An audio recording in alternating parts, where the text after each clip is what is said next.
Quentin Fillon-Maillet est devenu champion olympique de l'individuel, après l'argent en relais mixte.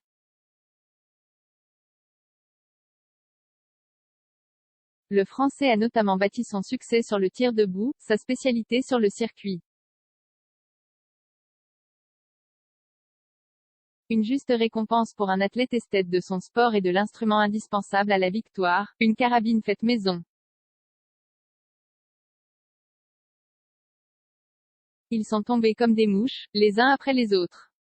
D'abord Johannes Böe, puis Maxime Zvetkov, et enfin Tarjei Böe. Tous ont lâché une balle en cours de route sur le dernier tir debout de l'individuel olympique. Quentin Fillon-Maillet, qui avait certes déjà grillé 2 jokers, est le seul à n'avoir pas failli sur le dernier. Une affaire de nerfs solides et de bonne habitude, QFM est le plus fort du circuit sur tir debout. Pour résumer l'idée en chiffres, le biathlète français a terminé la saison passée avec 89% de réussite sur cet exercice redouté par la majorité des tireurs.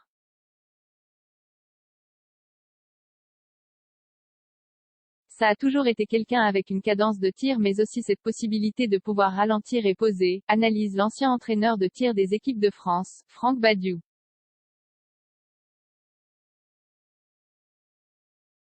Ce qu'on appelle la double partition. Ça fait longtemps qu'il l'a sur le debout, une arme redoutable qui, couplée à ses immenses temps de ski, le meilleur mardi, le rendent pratiquement intouchable depuis des mois, sans que la pression des Joe n'y change quoi que ce soit.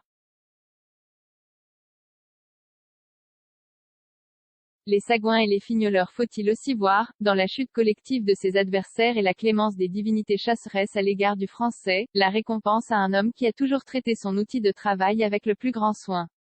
Déjà contacté par 20 minutes après avoir sauvé in extremis la carabine de QFM en début de saison pour nous en raconter les péripéties, Franck Badiou, classait les athlètes en 2 catégories. Les sagouins sans considération pour leur arme, et les autres, les fignoleurs, ceux qui aiment les belles choses abouties.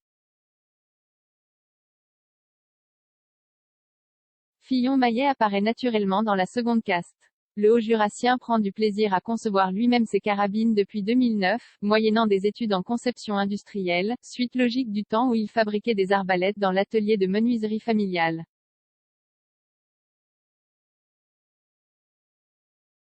Le détail a son importance, car QFM connaît les vertus de chaque bois sur le bout des doigts.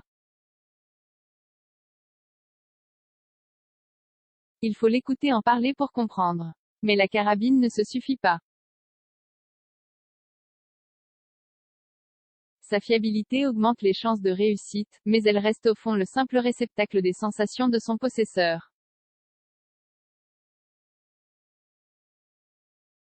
C'est lui qui souffle, tremble ou, au contraire, se détend. Pour franchir le cap olympique, et même celui de l'individuel, un format qui ne lui convenait guère, Quentin Fillon-Maillet est allé faire un petit tour du côté du GIGN.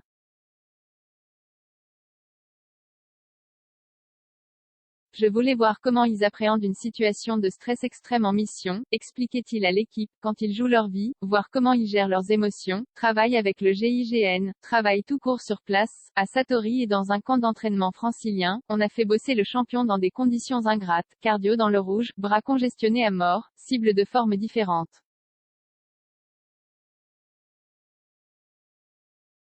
Il a pu appréhender notre gestion du stress, confiait un militaire. Il n'y a pas le droit à l'erreur.